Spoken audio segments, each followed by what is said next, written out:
So let me ask you just a very basic question.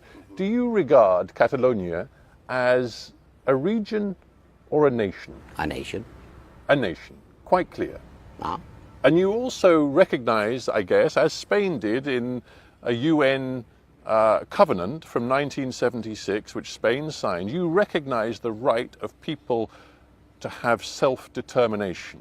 So if you recognize that right, and you recognize that Catalonia is indeed a nation, then I am struggling to understand how you cannot allow the Catalonian people an authorized referendum on their right to self-determination. Let's once again use the right words. It's not autodetermination, it's secession.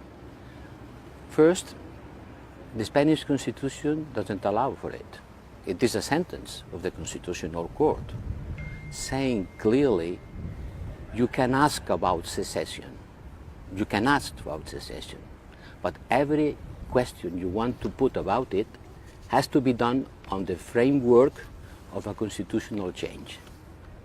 Second, there is nothing in the international law that gives Catalonia the right to secession, in spite that Mr. Torres saying that every day is completely false.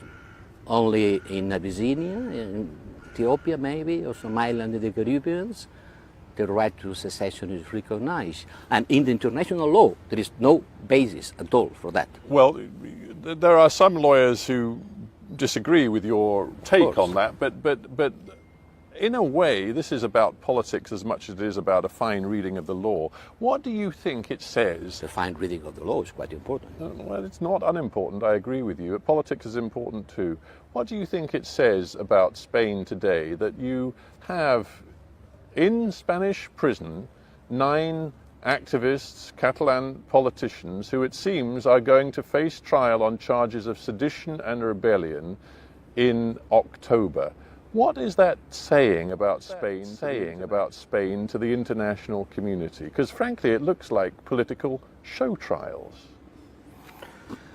I personally would prefer these people to be conditionally free.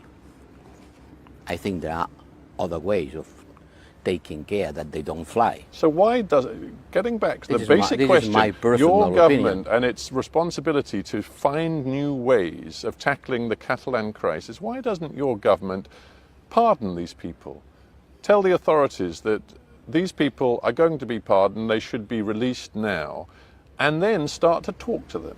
Have you heard about division of powers? In Spain, there is a division of powers. And the judiciary is independent. It's a judge who has taken this decision. The government has nothing to do with it. So you're going to see those trials go ahead. You're going to see Carlos Puigdemont, for example, staying in Brussels or Germany, wherever he chooses to be, with your government desperately seeking extradition and being rebuffed by the German courts.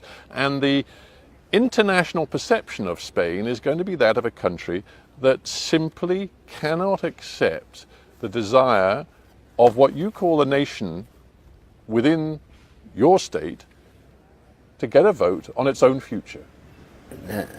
Once again, Catalonia is split it in 2 parts.